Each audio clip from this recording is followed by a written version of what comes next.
Everyone, this is Nithin Ramachandra from the NR Hour Sports Show. Happy Taco Tuesday. Joined by alongside with our co-host Kia Lyons, and we're joined by a really special guest. His name is Barrett Brooks, a former offensive tackle from Kansas State. He played for the Eagles. He played for the Steelers. He won a Super Bowl with the Steelers. He also played with a ton of different other teams also, but mainly with the Eagles and the Steelers. And now he's doing big things off the field. He covers the Eagles post-game shows, pre-game shows. He's on a lot of shows and entertains the fans, people. And we found out today he's a handyman. So not only a football player, but he's a handyman. So thank you for joining the show, Barrett. It's truly an honor, and we finally made this happen. We are live on iHeartRadio, Spreaker, Spotify, and all the podcast platforms. And our fans can tune in Spreaker. I have an app called Spreaker where they can ask questions too. So please tune in, ask questions to Barrett. Man, I'm really looking forward to this, and Kia is really looking forward to this also. So Barrett, how are you and your family doing tonight? I'm good, and I really appreciate you guys being patient with me. Like she said, I'm a jack of all trades. I try to do everything, because I'm cheap. So I do all the work, in my rental properties myself. So I had an emergency. One of the dogs chewed up the wiring for my hot water heater. So I had to go and fix that. So it was the last second thing. I had to make it happen. I didn't want the house blowing up. So, I got that done. Now I'm here and, ready to talk some sports. And Super Bowl week, so good time. I can't believe we have Barrett Brooks with us on Super Bowl week. This is awesome. I appreciate it. Let's I go. appreciate it. Barrett, before we go back to and talk about Missouri and growing up, which I can't wait to hear about, who's winning the Super Bowl? You know what? I got to go with the Rams, not because they were, their former home was in St. Louis, but I see that, I think that because they've been there before. They understand what it is to play in a Super Bowl. I think that experience, takes over. You got a quarterback, and Stafford that he wants to make it happen, and Aaron Donald willed the fourth quarter for them to win. So I'm going with the Rams. I'm going with the Rams. I like it. I agree. Nithin, what do you think? I got the Bengals. I'm riding the Joe Burrow bandwagon. He's got that swag. Joe, like those diamonds. The one issue I have with the Bengals real quick is the offensive line. I feel like that's a concern to me, and I don't know how they've been winning the games on defense too. So if they're able to contain Von Miller and Aaron Donald, I think they can win. If they don't, it's over. So well, you're absolutely right. To win in spite of getting sacked 9 times versus the Titans, getting hit as much as he got hit against Kansas City. And still being able to go out there and hose it the way he hosed it. That kid, I think they're just too young and dumb to understand that they're not supposed to be in this position. They're not supposed to be as good. They're past the time. They're past being on time. They were supposed to be a team that was up and learning and becoming a great team. But, they just said, all right, I don't know that I'm not supposed to be this good. So I'm gonna go out there and win. And it's working for them. That's their mantra. We believe we're supposed to be here. We don't care if you understand it, and we don't care if you like it or not. We're just gonna go out there and play our brand of football, and it's working for them. Mm-hmm. Yeah, those Rams are really strong. So yeah, you're right about that. Yes, yes. They went out and bought a Super Bowl, and maybe it works for them. Yeah. Well, we shall see. So let's get back to you. Tell us about Missouri. We were talking about how beautiful it is, and I got to live there for a little bit when I worked for the Ozark Mountain Ducks, and I loved it. So tell us what it was like growing up. It's a different magical place. Well, yeah. Well, I grew up in St. Louis, which is about probably 2.5, 3 hours from the Ozarks. Okay. I love the Ozarks. My pops used to take me fishing out there at Bagnell Dam, and being out in the Ozarks, was definitely time away from the hustle and bustle of St. Louis. Right. I grew up, a city kid in the ghetto. It was, the basic, kid from the ghetto type of scenario. One thing I will tell you that I hated football growing up. Hated with a passion. Did? Wow. I hated football. Football was hard. So why would I want to play something that's hard? I wanted to be the next Charles Barkley. Plus I was only 6'3". But I wanted to play basketball. I spent all my time trying to be a basketball player than a football player. The only reason why I went to Kansas State. Wow. Interesting. Yeah. I mean, I hated it. So you didn't play. Did you not play till you got there? Till you got to Kansas State?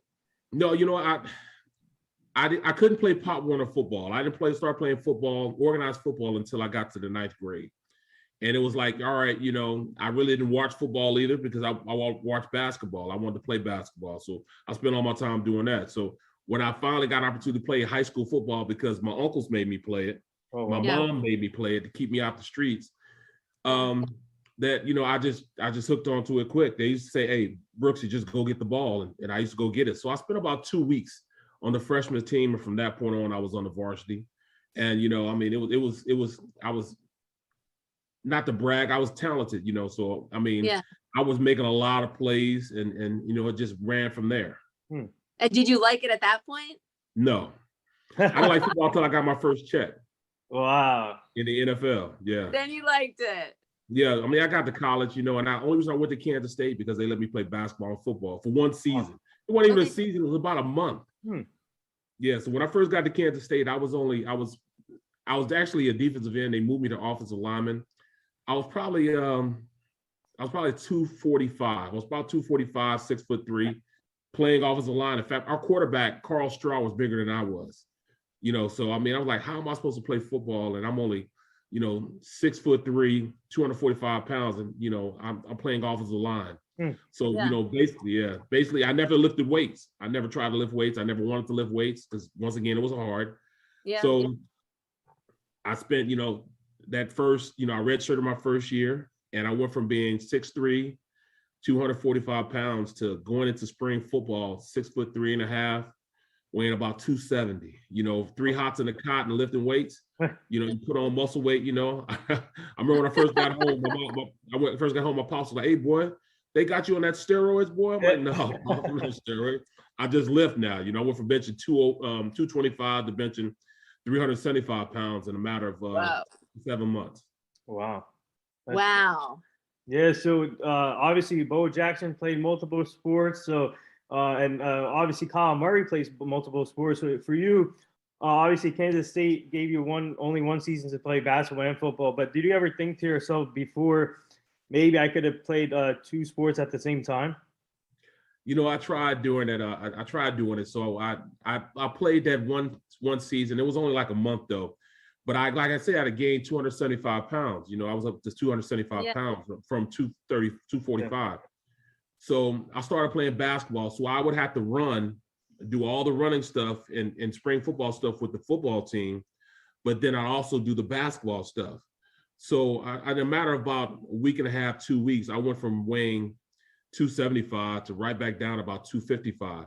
And I can remember like the 3rd week that I was playing basketball, I got in, I'm going to conditioning. And as I'm going to conditioning, I see the head coach as I'm going inside the workout facility. And he looks at me and said, "Brooks, is that you?" I said, "Yeah, coach, it is me. Come here for a minute." I'm like, "Oh no, I know what he's talking about." So I ran downstairs, went into the weight room, and I actually put a 10-pound plate in my drawers, in my sweatsuit spot. So I put it in there. Oh my God. And he said, "Get on the scale." And I got on the scale and I weighed 267.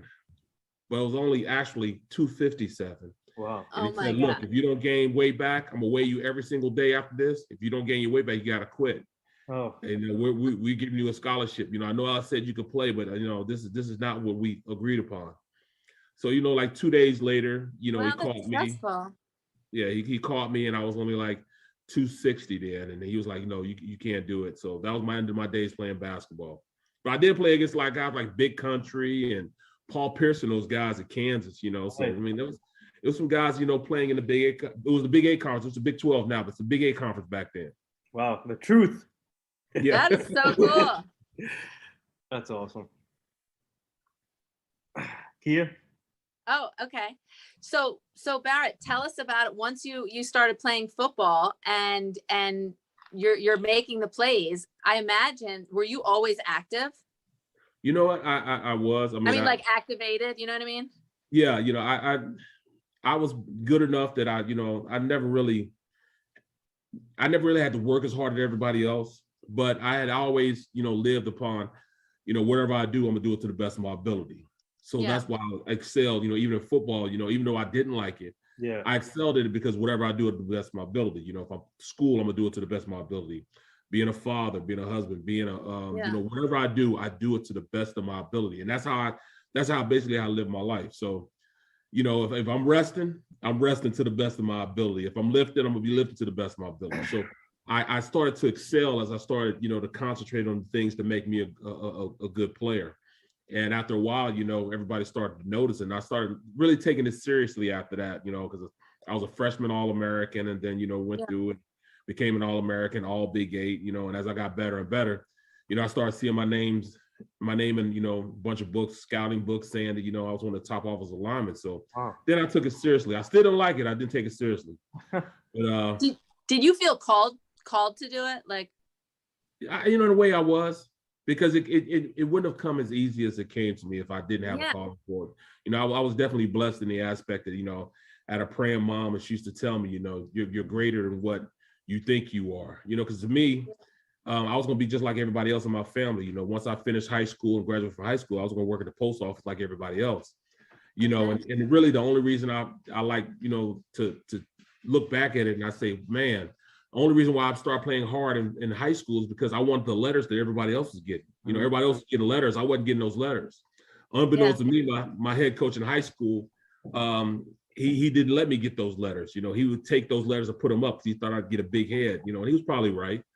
But he kept the letters from me. It wasn't until I graduated that I saw all the schools that wanted me to go there. So wow, it was. Wow, that's interesting. Yeah. So speaking of football, so for you, even though you didn't like football, but what made you? Obviously, your uncles forced you to play football, but what was the main thing that got you locked in while getting better at football?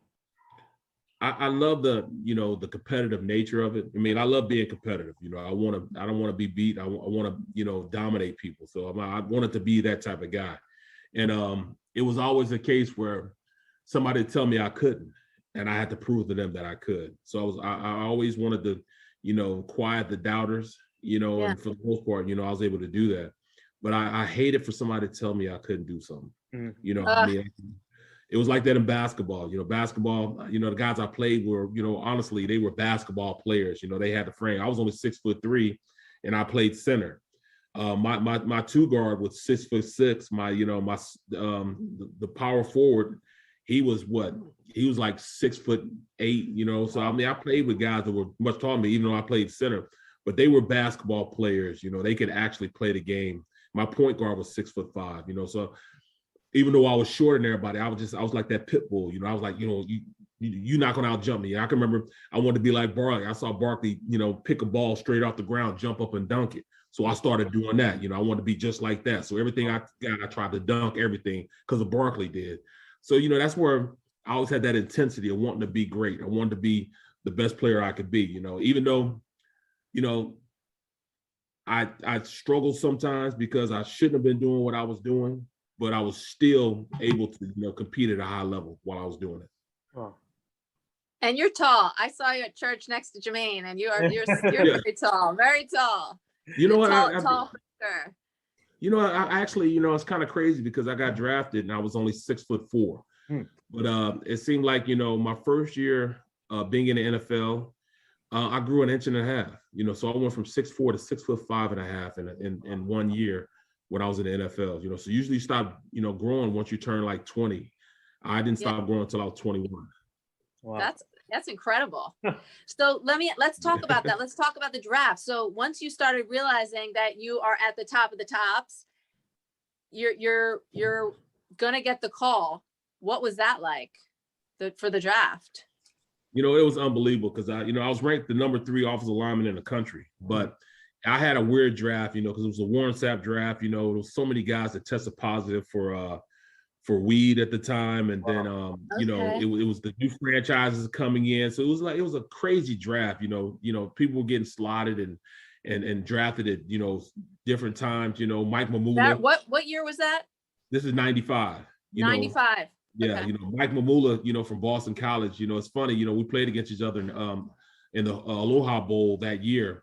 But Mamula, he wasn't really thought about until he went to the combine and ripped it at the combine. Here he is getting drafted high in the first round, so it was like a weird draft. Warren Sapp dropped down. He was one of the number one guys in the country, you know, as far as being a defensive player, and he got drafted mid after Mamula did. So it was crazy how things went. Wow. And were you excited though at that point? No question. Yeah, I was, because I thought I was going to draft in the first round. So I'm sitting there on draft day, and I didn't go up to New York. They wanted me to go to New York, but I didn't.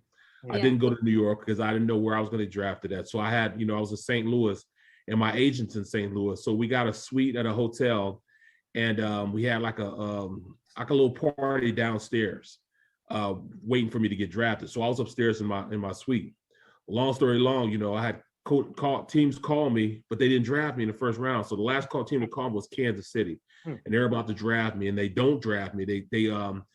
They draft this guy Trezell Jenkins in the first round from Michigan. Long story long, he didn't play but 3 years. Wow. You know what I mean? 3 years in the league. Here I played 12. But they were supposed to draft me then, and they didn't. So I went to the second round, and I can remember I was disappointed. Once the first round went, I was disappointed. And I laid in the bed, I was pissed off, and I actually fell asleep. And then I got a call from Ray Rhodes, and Ray Rhodes said, hey, you sound like you sleep. I said, no, coach, I'm good. Well, you get your ass up. It's time to go. You come to Philly, you got to play. So, that's going on. It went like that. So, wow. I started day one. That's amazing. Yeah. That is amazing. Yeah. So we are live with former NFL Kansas City offensive tackle Barrett Brooks, Super Bowl champion.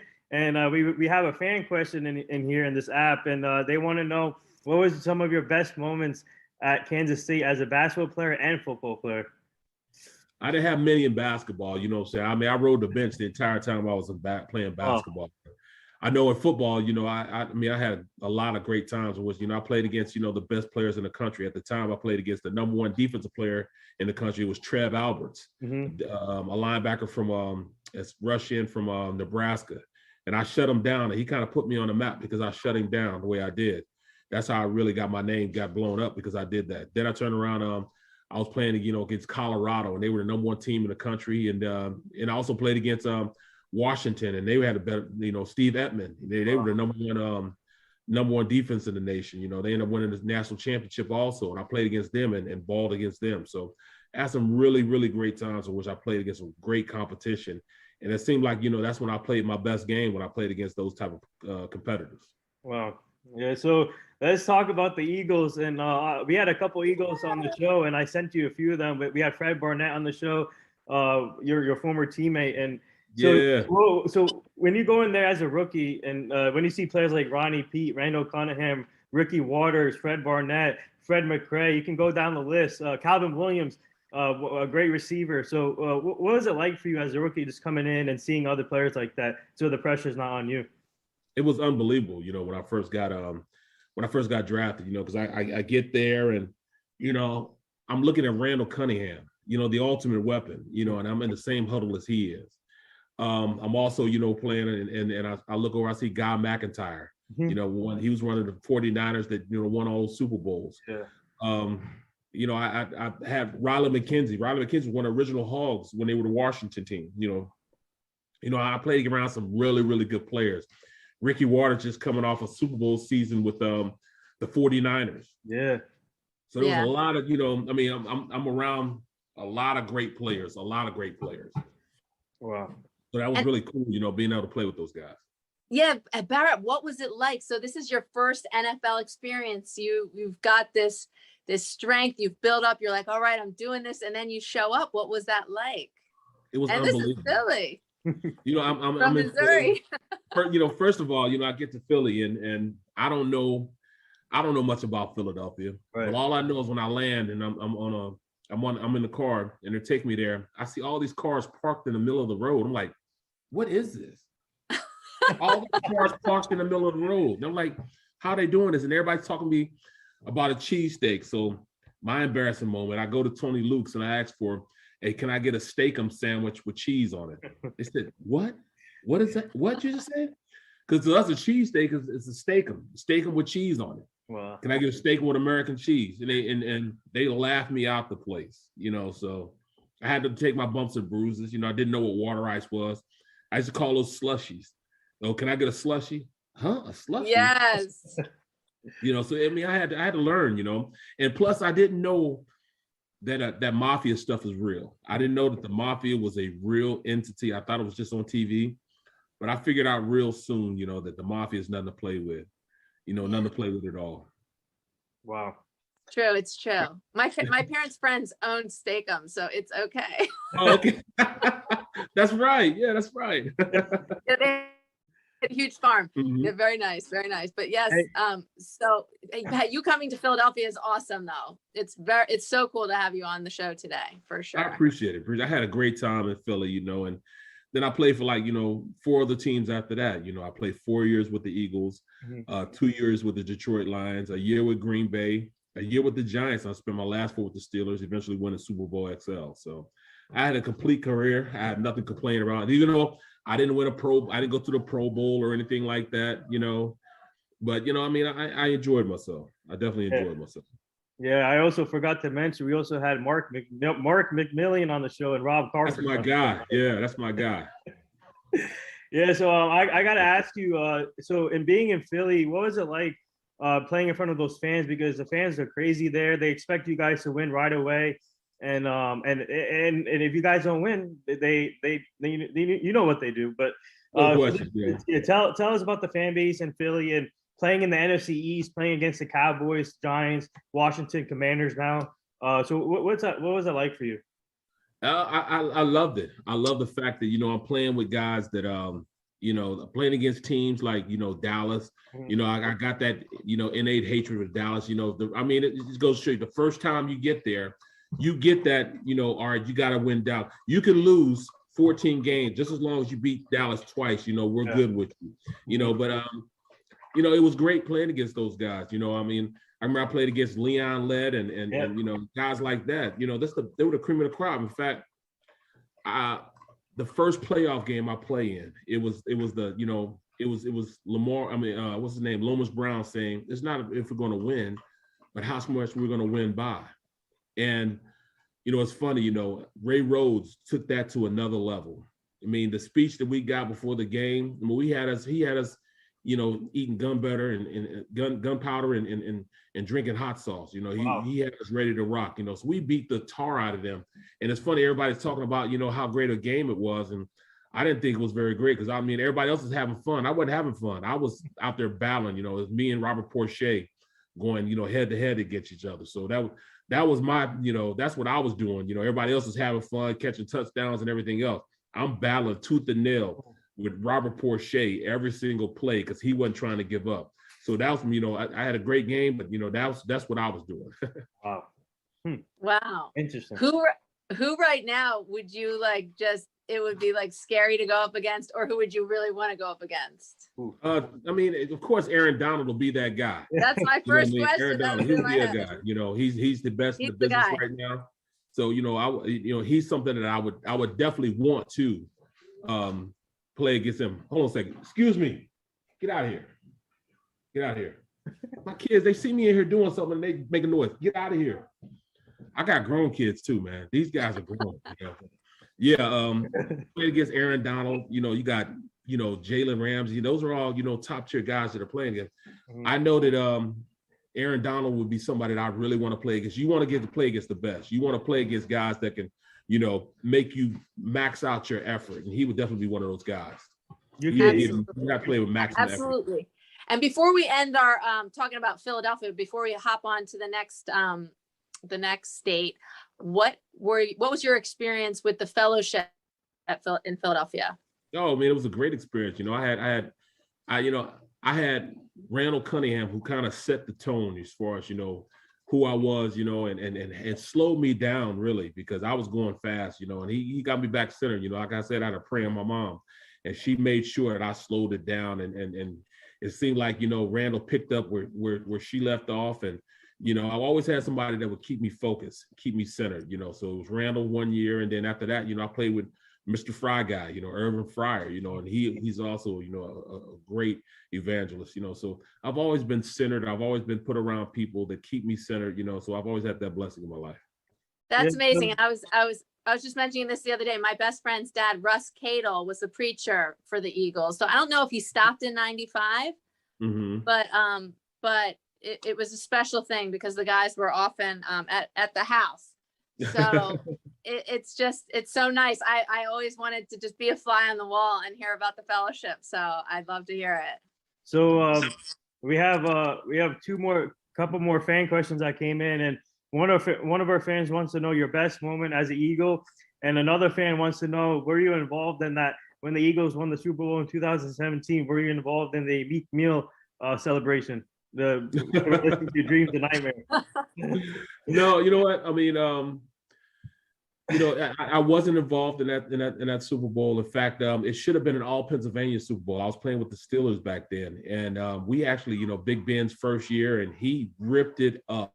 I mean, he ripped it up. He won like 13 consecutive games. We had beat the tar out of New England that year, and long story long, they came back and beat us in the championship game, and they totally destroyed us. So wow, it was something that I'll never forget, because I mean, I'm playing against Tom Brady, and he and you just see how good he is, the way he put, because we put a stamp on that butt kicking we did during the season, and we thought it was going to be the same way.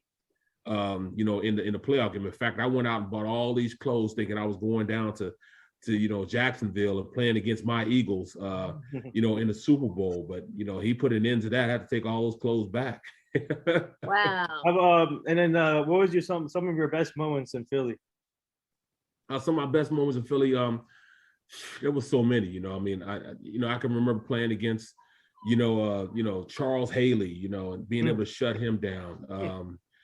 Playing against Chris Doman, all these guys, made me play to the best of my ability. They really took me to another level.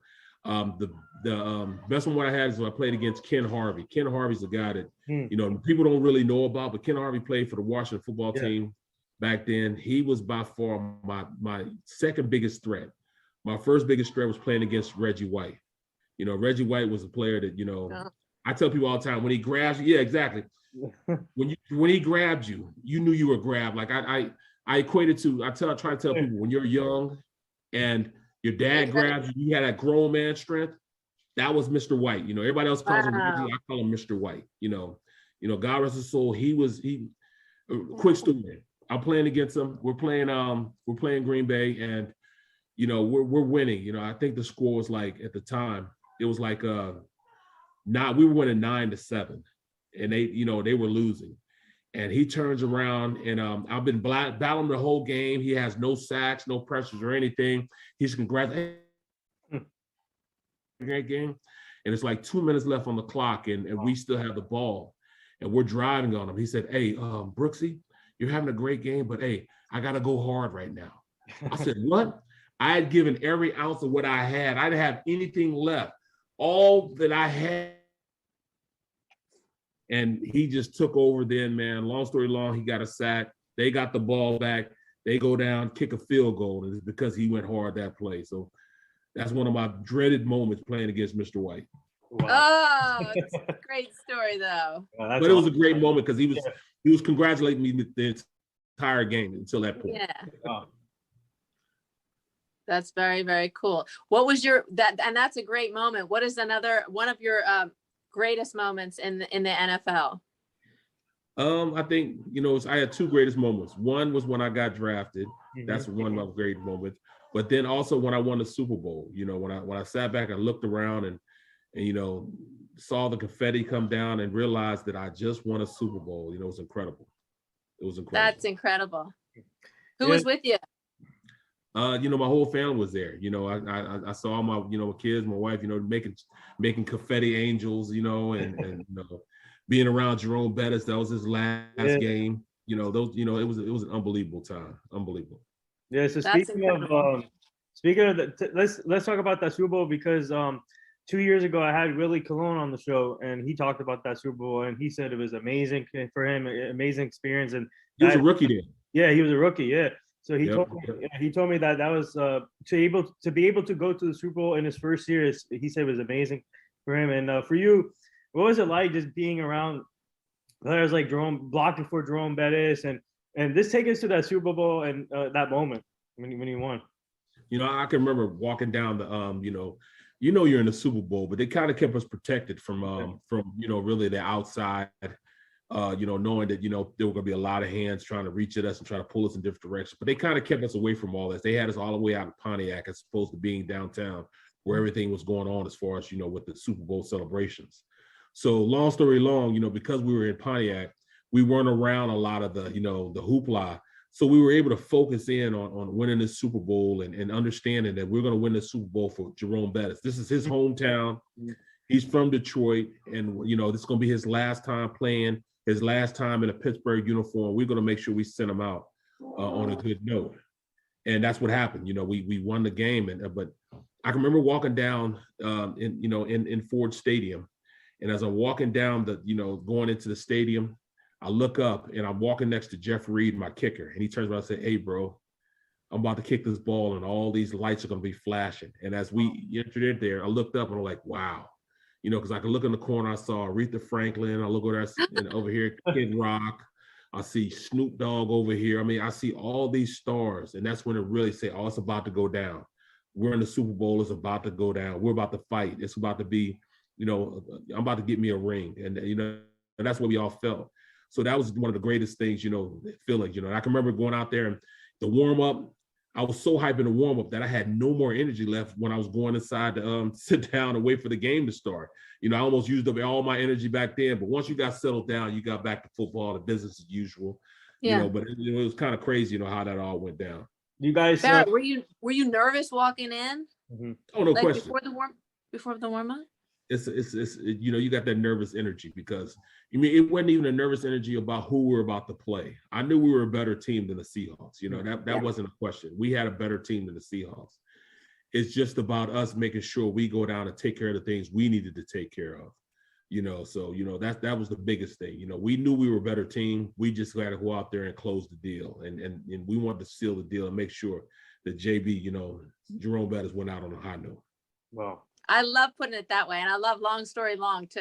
I'm using long story long. Listen, I tell a lot of stories, and they're long stories. That's what it is. Yeah. So once you guys won that Super Bowl, what was the first thing you guys did, and were you guys smoking cigars too?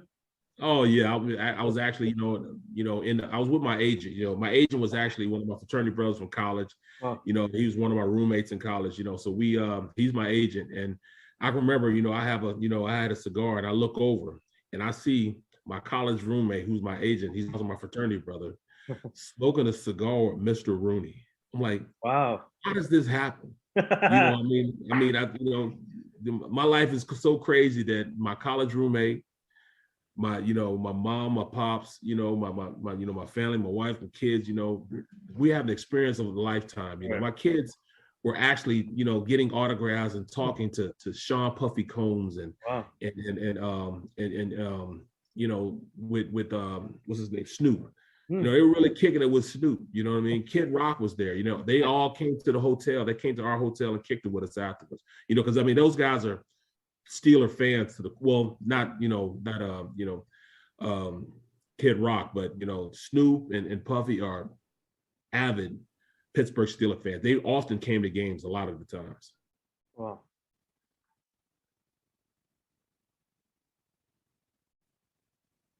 And they didn't know how or what to feel. They always knew that I was a special kid, but they didn't know, the things that I was about to accomplish in life. They were really like, dumbfounded, like, man, this kid, who hates eating liver and who hates eating, Brussels sprouts, is at a point in his life where he's at the top, he's at the pinnacle. I was the sixth best offensive lineman in the world at that time, because I was sixth. I didn't start. I was the sixth man off the bench, but I was the sixth best offensive lineman in the world. I was a world champion, so. You are a world champion, Barrett. Thank you. We're with the world champion this week of Super Bowl week. Yes, it is. Can't wait. This is going to be a great game. It is. Yep. I'm pumped. Tell us about the Detroit Lions. What was that like? You know what? Being in Detroit, I love being in Detroit. I love the city. I love being in that town. I stayed in Auburn Hills. And Detroit, regardless of what's going on, they are still, a football town. They're one of the best football towns. They're not a football town. They really didn't, celebrate the Lyons as much, but they celebrated Barry Sanders. Mm-hmm. And I just so Okay. happened to get there the year he retired, and then I got there that next year. So I was anxiously wanting to play with him, but I didn't get to play with him. But you could tell the city was really mourning him and mourning the fact that he wasn't there. So for 2 years, they were trying to find a replacement for him, and it just didn't happen. So, they were kind of disenamored with what was going on with Bobby Ross, and what he did as far as, the offense and not centered around Barry Sanders, so they were still a little mad about that. And, he ended up retiring, Wow. put on the team. Wow. Mm-hmm. What was that like? It was crazy because, it was actually, we were about to play Green Bay and we're outside practicing, and there was no less than a foot of snow on the field. And guys were jumping off sides and everything. Things just weren't, the way they were supposed to be. And he started yelling and he was like, "Stop the practice. Guys, I give my heart and soul to you guys." And a couple of the elder players on the team started laughing. And when they started laughing, he just couldn't take it anymore. And he knew he had lost the team. So he said, "Guys, just get in, just go in." So he told us to go in. And as we go in, one of those players turned around and said, "Hey, coach, does that mean we ain't got to go to meetings too?" And I think that was the last straw. He was like, "You know what?" So he came in the next day and said, "Guys, I don't know when I lost the team, but I lost this team, for health reasons. I gotta retire from coaching, this football team. So that was a huge experience for me because I never had a coach quit on me halfway through a season." Wow. Wow. That's crazy. Wow. Yeah. So we have another fan question. They want to know, what was your hype music throughout your career? Let me see. Depending on what it was, I had to. I don't know if you guys remember Firestarter from what were they called? I forget what they called. It's called Firestarter. I forget what it was, but it used to give me hype. That was like my hype song, going out to that. I love that. That was like my, what I listened to go out on the field. So Firestarter, I don't know who it is, maybe somebody from the, stream will see who they are, but I love that show going out. Wow. I'm glad you said, Nathan, I love that question. I often like to ask that too about the routine. Like when you had the Super Bowl, was your routine any different? Like your mindset and pre-game day routine? Everything is exactly the same. Everything's exactly the same. Like with me, I always had to have ranch dressing on a piece of chicken. Wow. That was my pre-game meal and some potatoes. If they didn't have it, I would go get it. I would have a restaurant go get it. I had to have that before every game. That was just nice. Even if it was an early game, I still had to have ranch dressing, chicken, and potatoes. That's cool. Yeah, so I gotta ask you. Speaking of Detroit, what was it like wearing the same uniform as Barry Sanders, a legend, a true legend there? Obviously, a great running back to ever play the game. So, what was it like wearing the same uniform as him, and what did that mean to you? It was. It meant a lot, because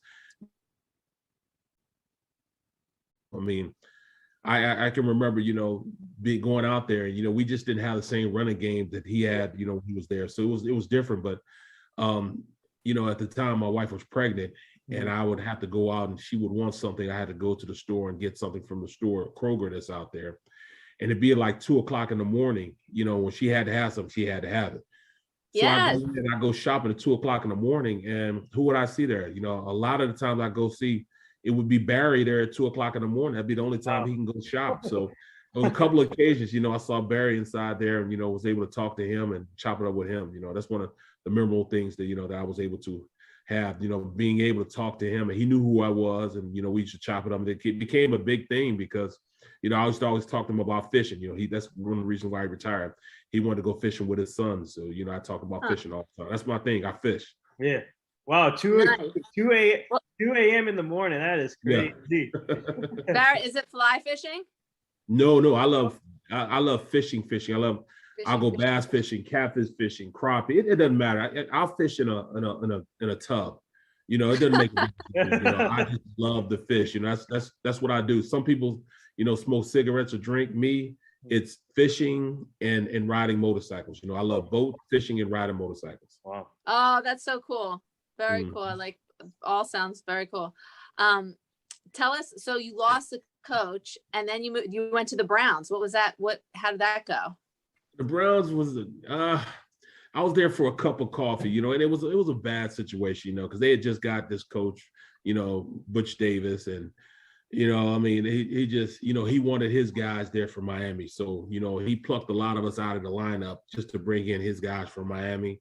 And it didn't make him a better, it didn't make him a better team. When he let us go, it didn't make him a better team. In fact, it made him a worse team. So, yeah, he ended up having a bad career there just because he wanted a Miami team. That's not Miami. That's, Cleveland. So he should have kept a lot of us, but he let a lot of good players go trying to get his team there. Oh, that's a tough fit. Yeah. After that, I went to the Broncos. Broncos. Yeah. I'm at the Broncos, and it's funny. I get there and I have a great preseason. I'm end up starting, and I'm starting the preseason, and there was a guy there named Blake Brockmeyer, and they owed him like a $500,000 signing bonus. Wow. And he ended up getting the sign-up bonus, and they said, "Well, we got to release you because we got to pay him his sign-up bonus." I said, "All right, that's cool." So then I went to Green Bay, so it ended up working out anyways. Okay. Yeah. So tell our fans about playing underneath Coach Bill Cowher, obviously a legendary coach, Super Bowl winning coach. Now you can see him on CBS covering the games. So what was it like playing underneath him, and what did you learn from him? I learned a lot from him. I love Coach. Coach BC was one of those coaches. He was a former player, so he understood how we picked. So a lot of the times, when you have teams, you have to tell a team that, come on, we got to get it going. We got to ramp up. Well, it was the total opposite, because the culture that was in Pittsburgh when I was there was the total opposite. He'd have to tell us to calm down. There were times that we were hitting each other. Wow. And we were going through like it was a game. It was like a game type situation out there. And that's why we won a lot of games. That's why we were Super Bowl champions, because out there practicing, we were playing against the best players, in the world while we were in practice. So I knew I was playing and I was blocking against, Joey Porter, one of the best pass rushing linebackers in the league. And, Ben Roethlisberger knew he was playing against one of the best safeties in Troy Polamalu, and it went on down the line. When you practice his greatness, when you get into a game time on Sunday, we already knew we already played the best team. So whoever was out there, it was trivial. We didn't care who was out there, it was faceless jerseys, because we were better than whoever we played against. And that's the way we approached the game. So, a lot of the times, he would have to tell us, Cowher would tell us, "Hey guys, if you guys don't stop practicing so hard, I'm going to shut practice down. I'm going to shut it down. I'm going to send you guys in." And one day he did it. He said, "Look, guys, I can't risk you guys getting hurt. Take it in. And we went inside. The reporter said, "Hey guys, let's go. We got to get back out there. Let's go practice." And the whole team went back out there and we started practicing. And the coaches saw us out there, and they eventually came out and, we finished the practice. Man, no, I didn't forget about Joey Porter. I remember Joey Porter, man, a great player. And some people, for some reason, people forget players. I never forget players. And I used to watch Joey Porter a lot. Man, this guy can play flat out, heck of a football player. Nathan, I don't think you forget anything. You have like a mind like a diamond. It's a steel trap. Every fact that's ever been in sports that Nathan knows about, he's ready. And Barrett, it blows my mind too that you faced such change and adversity and you remain the top in the country.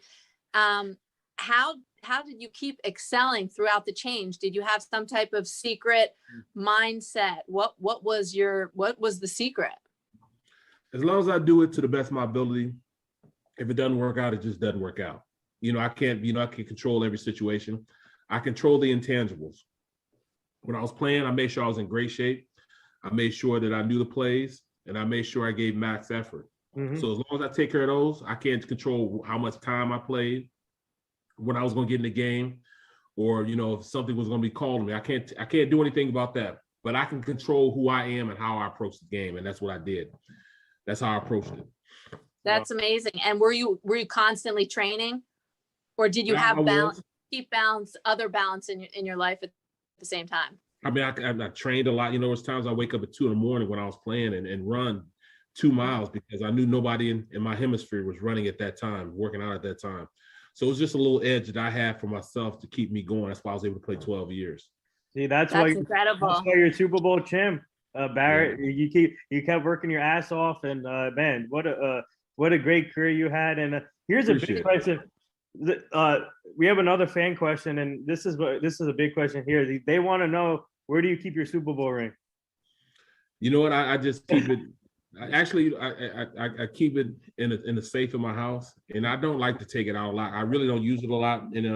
My grandmother, she just passed away this year, but she hated. You know, it she's in a better place, so I'm good with that.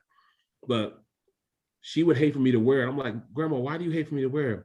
Somebody gonna come beat you up over this Super Bowl ring. So a lot of the time I left it at home because she used to think that somebody would come beat me up. I'm 6 foot. But she thought somebody was come beat me up over my Super Bowl ring. So she sees you as her baby. Yeah. Right. That's what it is, you know. Yeah.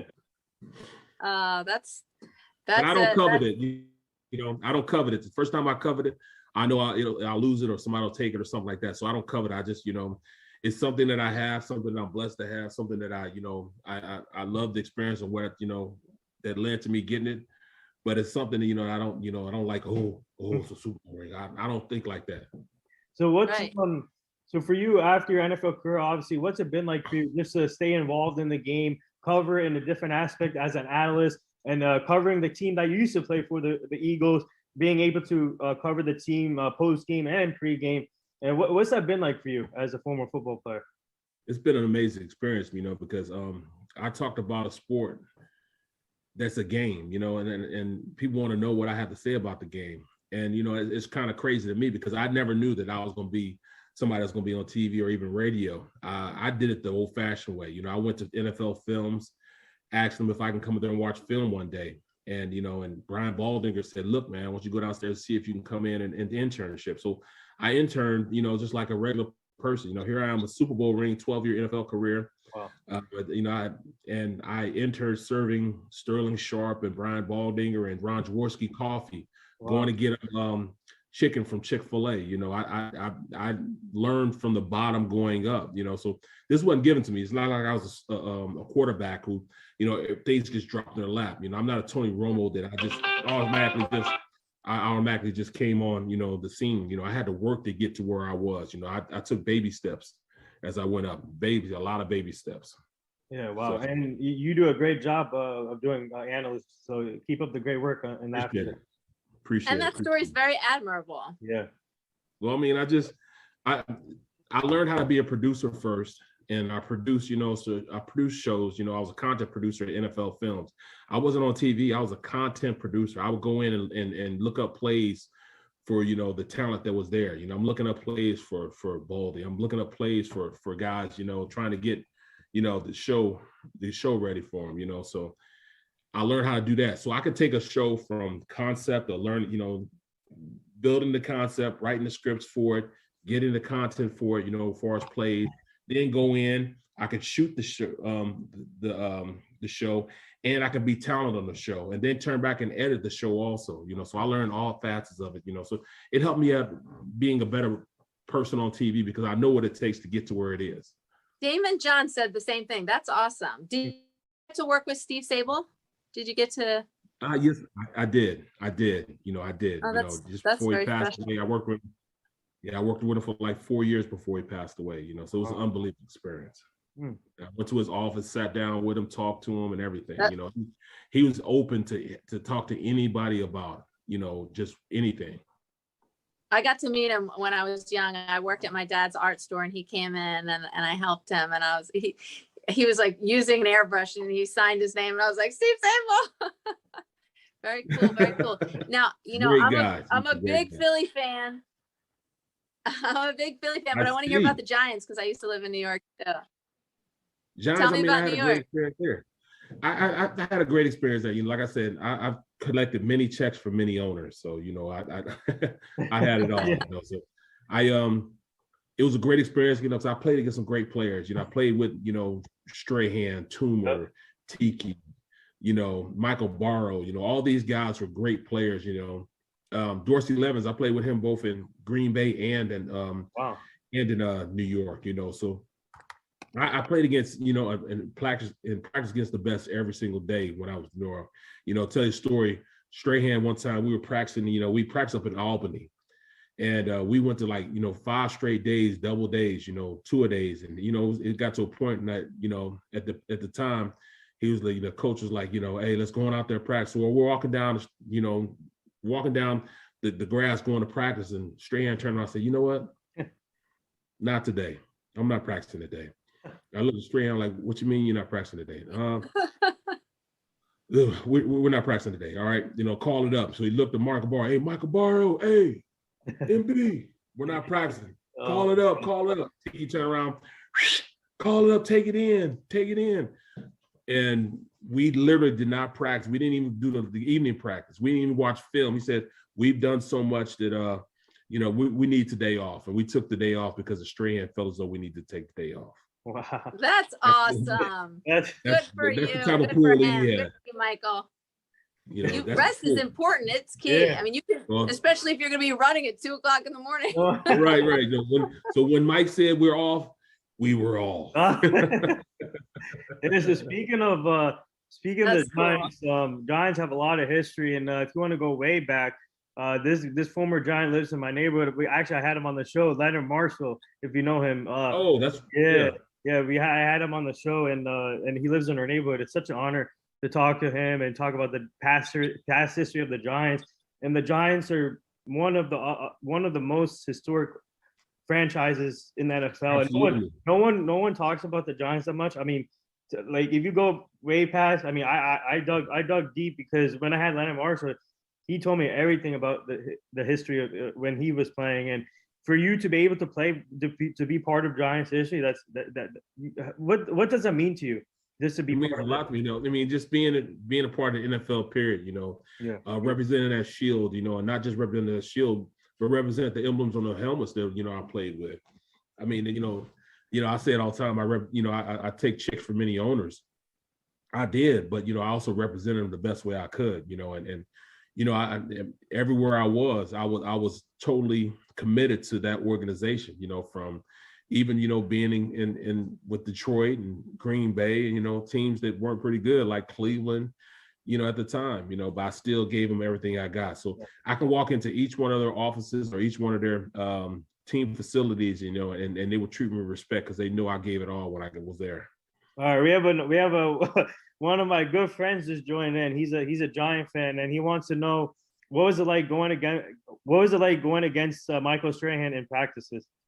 You know what? I didn't really go against Mike a lot, but I'll tell you who I did go against, O.C. Umenyiora, and he was a rookie at the time. So O.C. was a rookie at the time. And I can remember me and Strahan going at it because, I'll be going against O.C. Umenyiora, and I was dogging him out. And Strahan like, come do that against me. I said, I'll be over there in a minute. So we going back and forth, in practice. I'll be over there in a minute. I said, yeah, so we going back and forth because I'm always, blasting O.C. But, you see what the player he turned into, O.C. turned into a really, really good player, man. Mm-hmm. So. Your journey is incredible, Barrett. You've been in so many different places. You've stayed at the top. Yeah. Whatever you do it to the best of your ability. And I don't care what it is, I mean, being a son, being a daughter, being an uncle, aunt, whatever you do it to the best of your ability, because that way you have nothing to regret or nothing to look back on and say, I shoulda, coulda, or woulda, if you did your best at that time. So that's all that's the mantra I live by, as long as I'm doing things to the best of my ability, I have nothing to look. It wasn't always good stuff that I was being the best at, you know what I'm saying? But it was just, that's how I live. Whatever I was going to do, I'm doing it to the best of my ability. Me talking to you guys now is the best of my ability. So if it's not good enough, I don't know. It's awesome. It's awesome. It's Super Bowl week with Barrett Brooks and your legendary journey. Yeah, so I got to ask you, and I'm connected. We're both connected with a lot of other podcasters there in the world, and I saw your interview with actually I'm connected with Jeff Warner on Twitter. I saw your interview with him and his co-host. They mainly talk about only Eagles. So, but what's it been like for you just to go on other podcasts like this and shows and just to share your stories, experiences in your career? Half the time I think, why do they want it? Because to me, it's just, my life. I don't think I've lived a very, Barrett, nothing, it's 'cause incredible. but Yeah. see, I didn't look because I was just living at that time. So to me, it was nothing, To me, it was just, I'm just trying to make it just like everybody else is trying to make it. It's just when I look back now, I say, all right, maybe I did a little something, but I mean, there's so much more that I have to give, and being out here, being able to relate to, people like you guys and understanding that, I got a lot of work to do as far as being the best I can be in my craft, and keep honing it and keep working at it. I'm gonna keep working, so I really appreciate any opportunity, that I get to be on a podcast, to be on TV, to be, college football games. I count it all joy when I do that because I know it's a lot of people that would love to be in the situation I'm in. And, I don't take it for granted. I understand it, it's taken me a lot to get where I am. So I'm gracious about where I am right now, but I got so much more to do and so much more to go, as I go forward. And Barrett, you also have a family service business, a healthcare service business, which is incredible. So tell our fans and audience about that. Well, I of course, I don't make enough in media to pay bills, so I needed another stream of income, so my wife, very into 2 MBAs, she's got her doctorate, she's going for a dissertation, in a couple of months, so she's the smart one. So she got us into healthcare because I remember when we got married, I'm like, look, I can't play forever, and I'm gonna need a sugar mama, so I need somebody to pay these bills. So now she makes way more than I do, so I can sit back and chill right now. But it's just one of those things where I get to do what I love to do because I trusted the mere fact that healthcare will always be, there'll always be sick people, there'll always be old people, and I try to help them the best way I can, and make sure I facilitate a service that they like, and I make sure I'm proud of the service that I do give them. That way I can hold my head high, when I do see somebody in the store, I do see somebody I'm walking by and they say, oh, that's Barrett Brooks, his company, caregivers, they, Brooks Alternative, they did a great job in helping me and facilitate whatever they did for them, or whatever my crew does for them. Well, we want to give a huge shout out to your wife. That's amazing what she's doing and what you're doing. And man, tell your wife that we appreciate her and it's really inspiring what she's doing. Thank you, appreciate it, man. Really appreciate you too. Yeah. So a couple more things here before we let you go, and I want to ask you. I want to turn the page a little bit. I'm sure you're paying attention to the Brian Flores story. I really want to talk about this because this is really important. Yes. Obviously, everybody knows he filed a lawsuit last week regarding minority coaches, and I feel like they need to be more. I have his back 100%.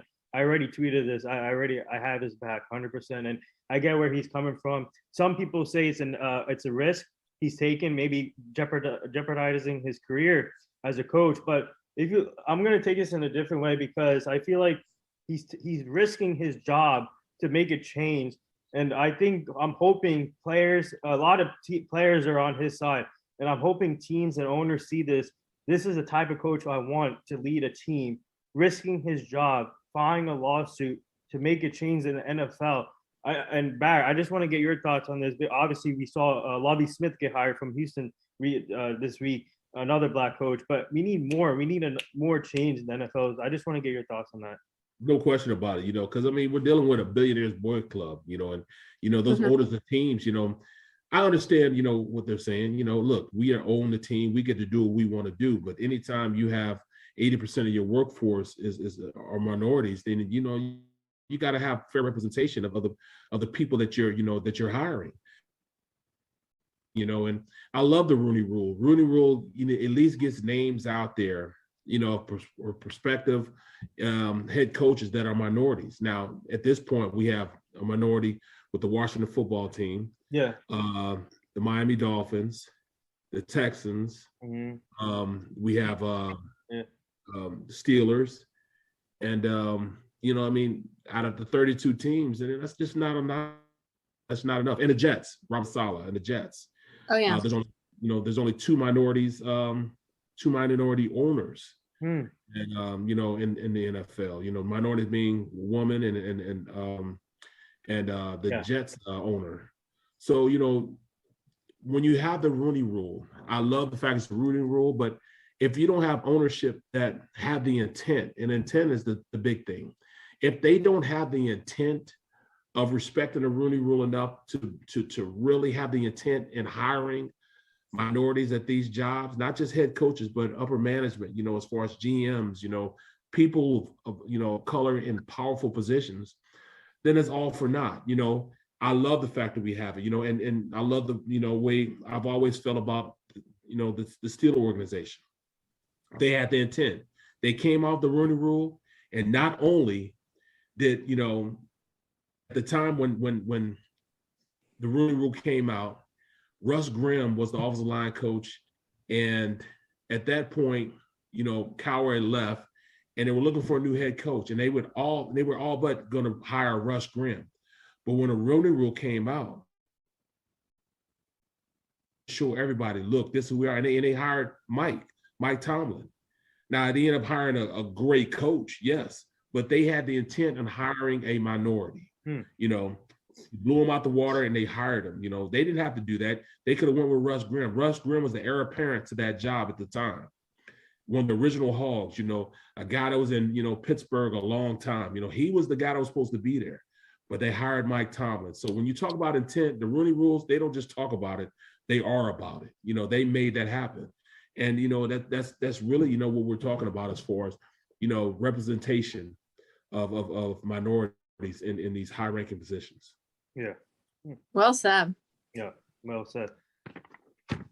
So do you so in your opinion, after all this settles, do you think Brian Flores gets another opportunity? You know what? I'm sorry, but I don't. And that's what, when you talk about a guy that's falling on a sword, that's exactly what he did. Just like Colin Kaepernick did. Colin Kaepernick went out and stood up for social injustice from minorities, and and put himself on out there on a limb, and he never has played an NFL down after that.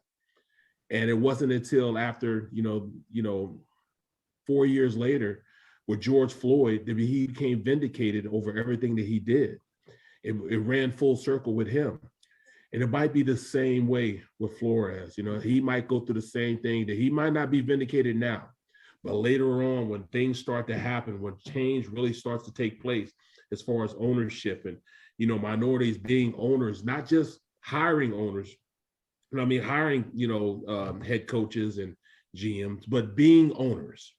There are plenty of Black billionaires in this world that can afford teams. NASCAR team, he owns a lot of stuff, but there are plenty of people that can run business organizations at the highest level. It's just giving them an opportunity to come in and be a majority owner in a team. And it's not until you get those type of things to change that we'll really get the social change that we need to go forward when we don't need a Rooney Rule. And that's what we're trying to work for. We're a situation where we don't need the Rooney Rule to hire qualified people at these high-ranking jobs. Absolutely. Here. Appreciate that. No, I think it's beautifully said. I agree. Yeah. So we have a fan question in here. They want to know, what was your nickname? Pork Chop, man. That's Russ Grimm gave me that name, Pork Chop, man. BC still calls, Cowher still calls me Pork Chop. Oh my God. All those guys, a bunch of players, Joey Porter still calls me Pork Chop, James Perry, all those guys call me Pork Chop. So, in Pittsburgh, they call me that. So that's why all those guys call me, Max Starks, they all call me that still. I like it. Did your wife call you Pork Chop? No. You call me everything but that. Some good, some bad. Well, so Barrett, down the line, would you consider being a coach, like offensive line coach? Not this point, because you have. I just don't have the time right now to be that. If I dive into something like that, like I said, I do things to the best of my ability. I have to dive in and totally commit to it. And I spend a lot of time away from my family during my NFL career. Yeah. And I got, I'm trying to make up for that. I got 2 grandkids, I'm trying to make sure I'm a part of their lives as much as I can, so I got 5 kids. All of them are grown now, but,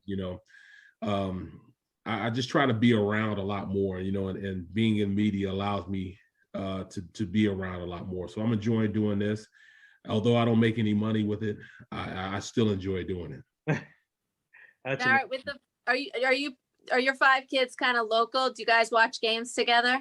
No, you know what? It's kind of crazy because 2 of my kids live in Philadelphia. I have my middle daughter. She's 29. She lives here. Well, she doesn't really live here. I rarely see her. It's like 2 trains passing a night.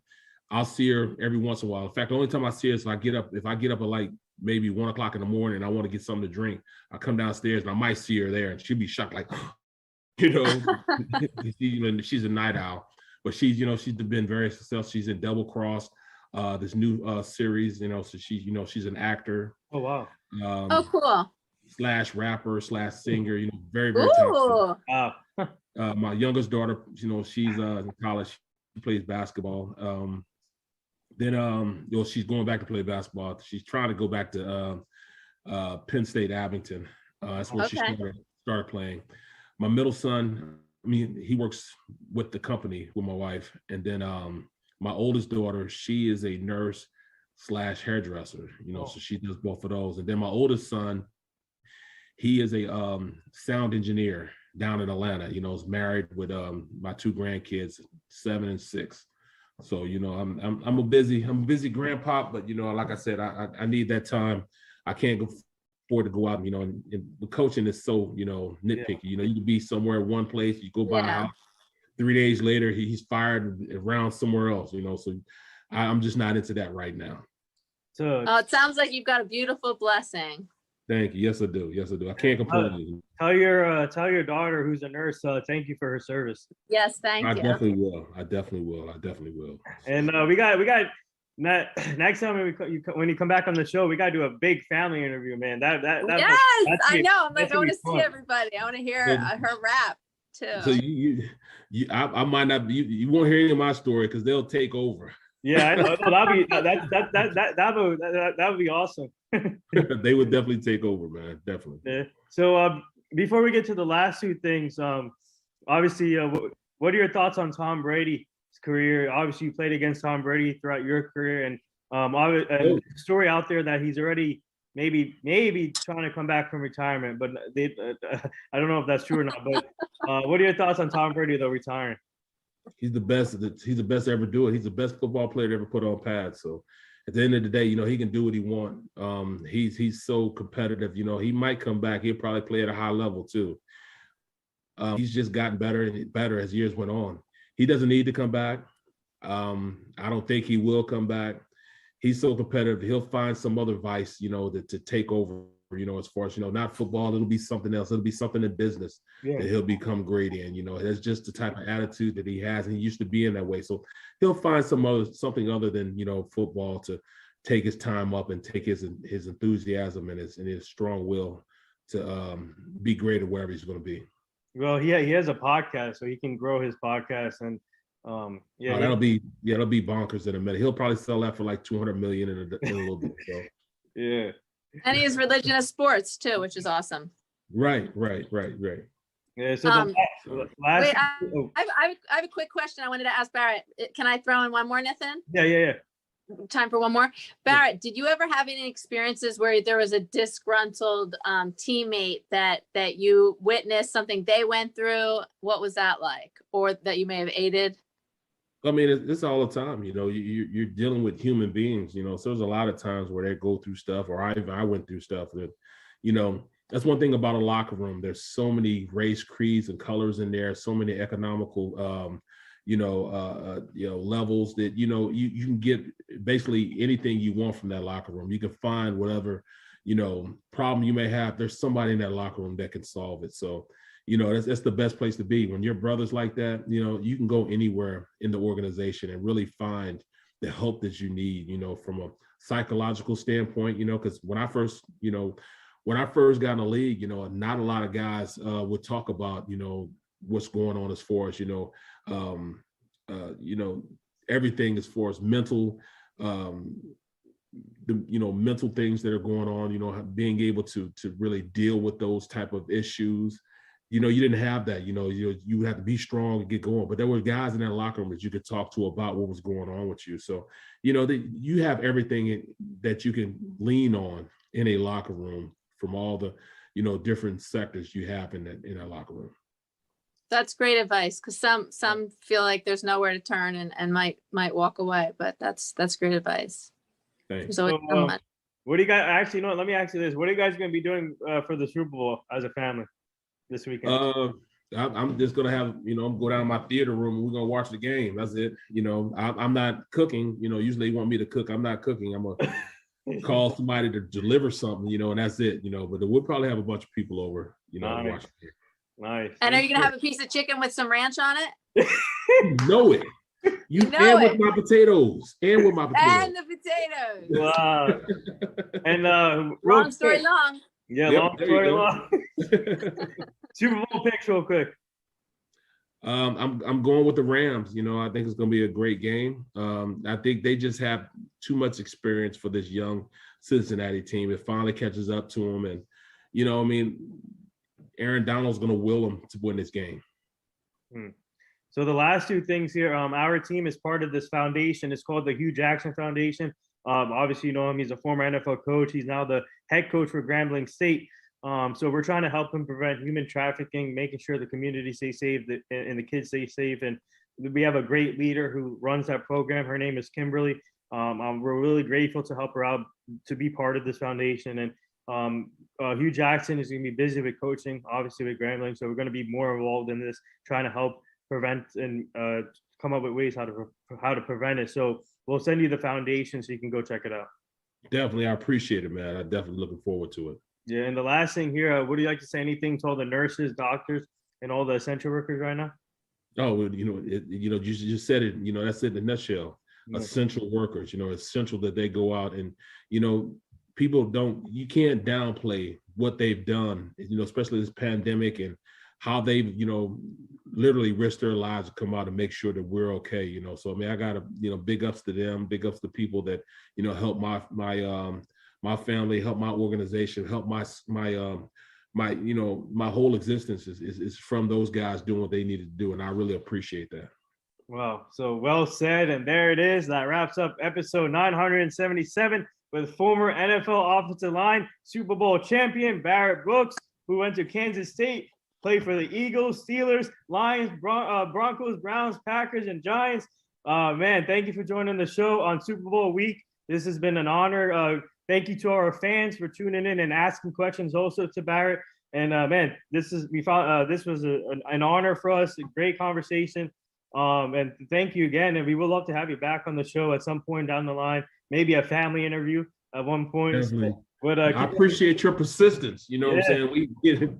We made it happen, man. I appreciate you guys. Hey, I'm willing to wait for anyone to come on the show. It took us 2 years to get this done. We finally made it happen. And and like it took me 2 years to get Mark on here too, McMillan. And he ended up booking with Nitin. See, there you go. See, this is awesome. Thanks a lot. Really I appreciate it. Yeah. And we're gonna have chicken with ranch and a side of potato. We'll be thinking of you. Thank you. Let's go.